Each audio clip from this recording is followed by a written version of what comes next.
It can be really frustrating when you want to play your Xbox and you run into an error code. In today's tech video, I'm going to show you how you can fix your Xbox error 0x87e107d1.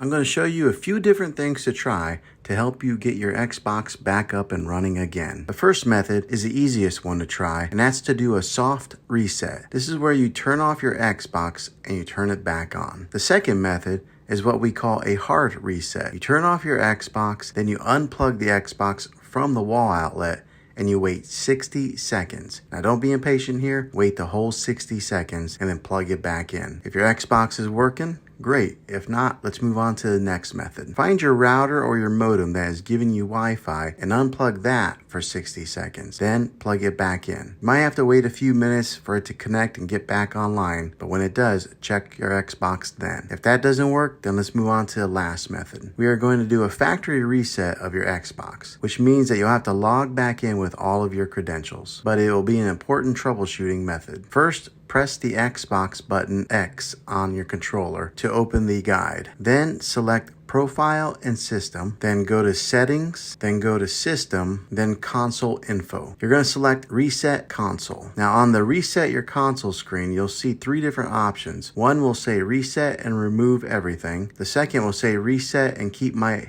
Games and Apps. And the third is Cancel. I would suggest doing the Reset and Keep Games and Apps first. If that doesn't fix the problem, then try the Reset and Remove Everything. This option resets a console to factory settings. Well, hopefully this video was helpful to you.